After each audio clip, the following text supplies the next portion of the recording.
Hi. Hi. Hi, I'm Gemma, Head of Marketing here at Team Metalogic. Hi, I'm Mike Parfit, founder and CEO here at Team Metalogic.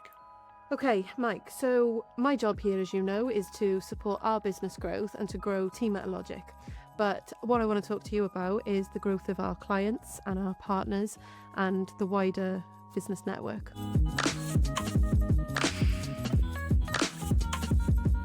From a strategy perspective for ourselves as a business, we love to work with growth businesses ourselves, with businesses that have got a clear strategy for growth, because that's where technology can have a good fit, I guess. Businesses are struggling to identify what technology can help and where that technology can help with their growth strategies. It's a bit of a minefield now for businesses to contemplate all things cybersecurity. AI is a really hot topic. New technologies are emerging on a daily basis. And there's a big risk that businesses are going to be buying for the sake of buying. And so we've got to be putting ourselves in a position where we can be that strategic advisor to those businesses to help them make the right choices, to embrace the right technology at the right points and times in their business, in the right places within their business, so that technology is correctly aligned to their business goals, their business objectives, and it might just help them get there a bit quicker, a bit more efficiently, a bit more sustainably. A huge number of reasons as to why technology can be aligned to a growth business as a growth enabler, I guess. Okay, so how are we helping them? A lot of it is just through a consultative approach. It's about sitting down with the business and listening to them. There's no point, again, if we don't want a business buying for the sake of buying, but we also don't want to be selling for the sake of selling. So let's find out exactly what's needed here. The key for us is to work in the business, not for the business. That takes quite a big step. It requires a lot of trust from the business that we're working with. If we're not in a position of trust with them, then they might assume that we are just trying to spend whatever budget they've disclosed to us because it's the most profitable option for us. It's the most commercially viable option for us. But what we actually want to succeed in is understanding that business from the inside, asking all the right questions, but also really listening to what they've got to say. Not about tech even, just about what they're trying to achieve as a business, what their business culture is, what their goals and objectives are, what their ambition is for the year ahead, the 2 years, the 5-year plan, etc. If we can get all of that from them, then we can align ourselves as a growth partner to that business, and less nowadays of being an IT support partner, I guess. Okay, that makes sense. So you talk about working with growth businesses, but how specifically can tech actually be a growth enabler for them? I think there's two halves to that answer. There's the techie half and the non-techie half. From a general perspective, there are general efficiencies that can be made to a business through the right use of the right technology. Some simple examples: digitization of paper forms. Let's start to, instead of having pieces of paper flying around the business internally or with our customers or with our supply chains, let's digitize all of that now so that they can be changed quickly, they can be adapted as we need to, but also so that once they're completed, we can put some automation in place. We can then do something with that data instead of it just sitting on a piece of paper. If it's going to end up in an IT system somewhere, let's bring the point of entry of that data to be the point where the customer completes it and then feed it straight in. We can also then put automation of workflows in place so that we can digitize how data is flowing around that business. And then, other elements, the summaries of meetings, things like Copilot and Otter and tools like this that will listen in and attend your Teams meetings, your Zoom calls, etc., and give you summaries, synopses, action points as a result of that. Let's just bring efficiencies and augment existing roles in the business. And then you've got the technology side. So it's the IT efficiencies. How can we improve IT operations within the business? One of the key ways technology helps with that now with modern deployments is we make onboardings of new starters a lot slicker, a lot more efficient. The experience that a new user gets into a business is much more enhanced. They can now open a laptop up and it greets them by name. That out-of-the-box experience can say, welcome, Joe, to Team Metalogic. Just put your password in and we'll get this set up for you. Once they put their password in, which is the only real bit of information that we've had to hand over to the user, they've got access to everything they need access to, and only what they need access to. They've got all the apps they need to do their job, whether they work in marketing or whether they work in sales or in finance. The right apps are being deployed down to that laptop. And if something goes wrong with that laptop, we can just send them a replacement. They open it up, repeat the process. Everything is still there. No backing it up, no transferring the data. That onboarding and user experience, thanks to technology now, can become a lot more efficient. We can really reduce the amount of time it takes to onboard new starters into a business and give them a much greater experience. And alongside that, those sorts of tasks increase efficiencies and productivity in the business, alongside the non-technical ones like just digitizing forms and summarizing meetings, etc. Okay. So we talk a lot about the need for users' education and training. So I suppose the more skilled or trained that an employee is, the more that contributes towards growth. Definitely, yeah. In a large amount, I think.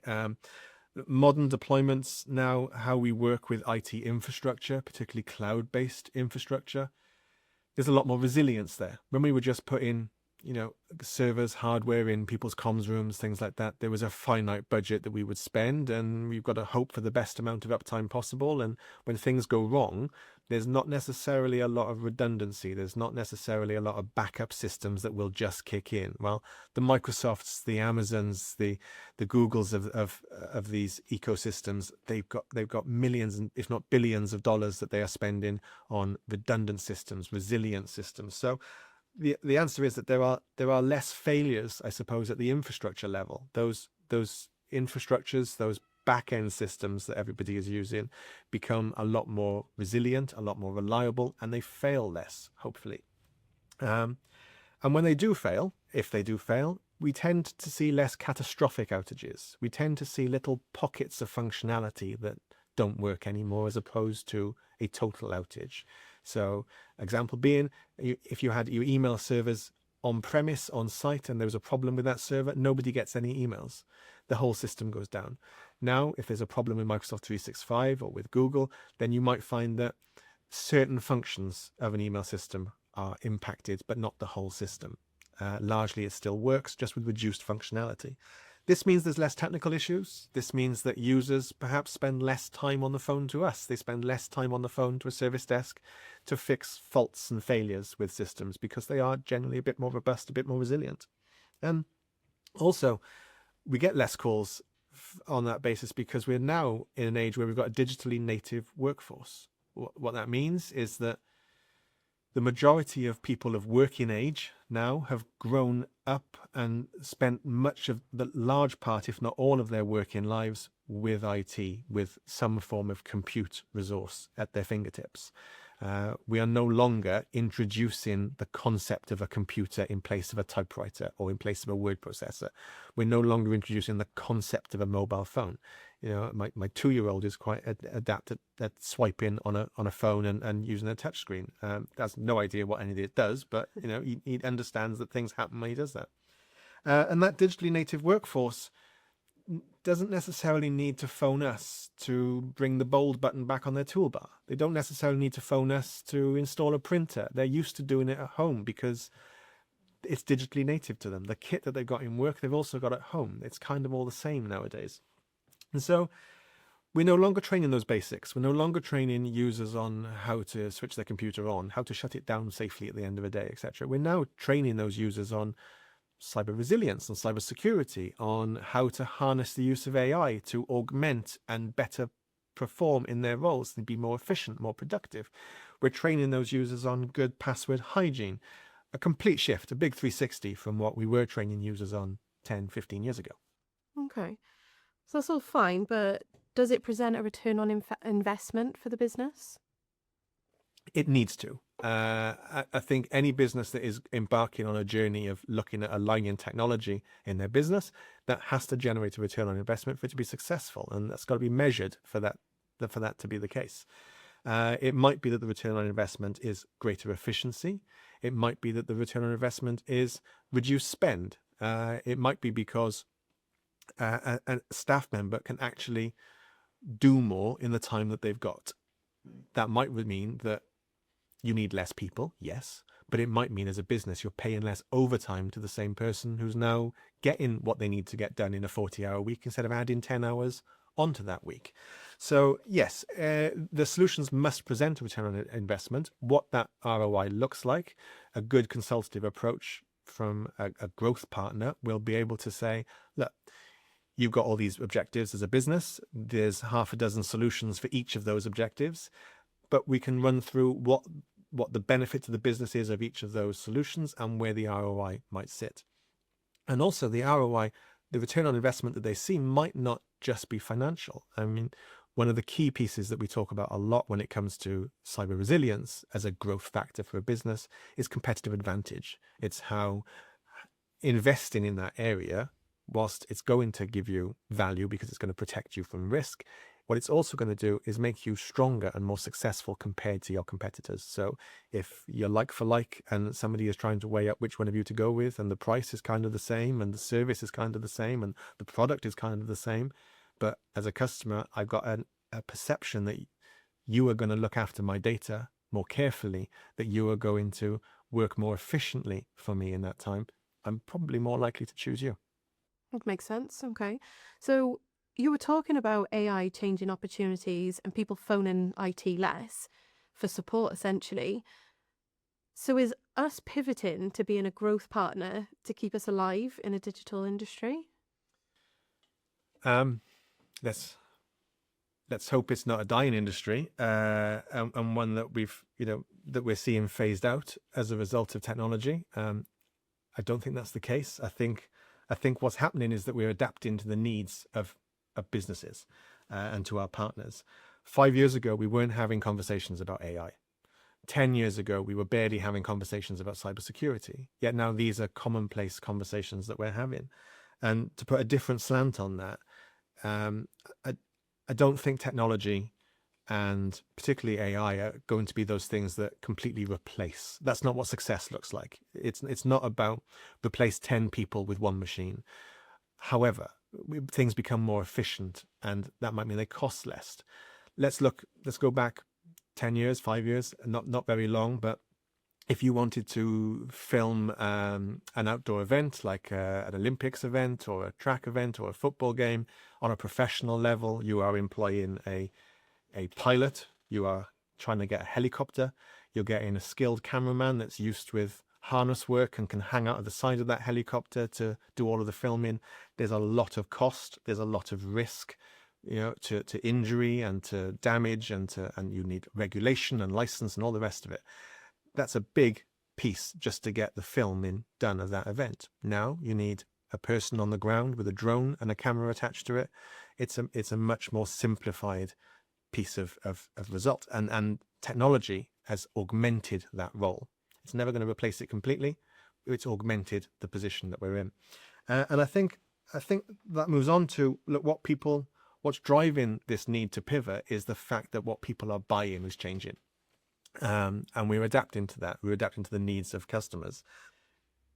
People are now looking to buy strategic advice when it comes to technology. They're looking to buy cybersecurity, which they weren't a few years ago. They're looking to buy into artificial intelligence, and even things, I suppose, like modern communications are forming a big piece of those buying decisions. Okay. So let's touch on that just a little bit. How can modern communications change to keep up with the growth needs of the modern workplace now? I'd say we're on the cusp of change, but we've been on the cusp of change for a long time when it comes to communications. From an infrastructure perspective, we've relied on copper for a long time. There have been restraints with relying on copper from a telecoms perspective. It's great for voice, for data. It just doesn't have the capacity to meet now modern demand. We now talk about fiber internet. We talk about high speed internet access and how much we can get down that pipe at any one time. Digital switch on, the final eradication of copper from the UK as an infrastructure piece is playing a big part in that. So businesses that currently have just one phone plugged into a phone line and that's adequate for them, that will cease to exist soon. So it's forcing the need to adapt and to change. And that's leading us into an age of unified and integrated communications. The physical handset as we know it is diminishing. We are now taking business calls on our business landline through our mobiles. We are making use of simple and singular interfaces for all of our communications. An example of that being Microsoft Teams. We use it for chatting, we use it for file storage, we use it for sharing files, we use it for reporting and analysis, and we use it as a general business management system. And we are also using it now to video call and to also make and receive general landline telephone numbers, telephone calls. Modern technology there is enhancing. So the likes of Operator Connect, which is a Teams technology for bringing those phone calls into Teams, is allowing us to then, I talked earlier about you digitize the paper-based form, you can automate, you can put workflows in place. The same applies when we really digitize and bring IT into the realms of our telecoms. Look, we run a service desk. We have people that are on the phones providing service to our customers. I want to make sure as a business leader that we're doing that successfully. The only way we can make sure that we're doing that successfully is if we are measuring or to some degree monitoring the success there. That would mean that a team lead or a head of operations or a service manager has got to listen to some of those call recordings, or they've got to listen in live on those calls and just make their own notes and maybe have some conversations. But if you take 500 calls in a week, 100 calls a day, then you need to employ somebody to listen to all of those calls in real time, or to play back an element of those calls as recordings so that you can review them. How can you be sure that the ones you're listening to are the ones that you should be listening to? You don't really know. You've got to take potluck at it. But what you certainly can't do is listen to every single call. So now artificial intelligence, that really plays a part in what we're doing with modern telephony. And so things like sentiment analysis, that's a huge tool for a growth business, because it means that now with AI, they can listen to every single call in real time. And we can put workflows in place that react to events. That event might be that if a call includes swearing, profanities, then just send that recording to somebody in the partner success department, so maybe they can have a conversation with the customer about what's acceptable in terms of speaking to our people. Maybe the sentiment analysis is picking up the tone and sentiment that it's a complaint from a customer, at which point maybe make sure that a supervisor or somebody from the team management level is listening to that call to review it, so that you can potentially change the outcome of that. It might not be that they're making a formal complaint, but their tone and sentiment is certainly not positive in terms of their interaction with your business. Let's not wait for that formal complaint. It's been intercepted. We've flagged that call as being something that we might want to do something about. And now maybe a team lead, a service manager, somebody in a role suitable can make a call to that customer and say, I just reviewed the call and I just wanted to see if there's anything I can help with. You get 1 foot ahead. All of a sudden, competitive advantage is at play. And these are things that help drive growth in a business. Through efficiency. We don't need to pay somebody to listen to every call. Let's pay somebody to train a team that makes sure that we correct the errors that we've identified. It's a great advantage to have. Really great advantage. Well, okay, so I think we've covered quite a lot there, and hopefully what we have talked about is helped everybody that's watching us. So if you would like to know a little bit more, please head over to our social media accounts or our website to find out more, and we'll see you again soon.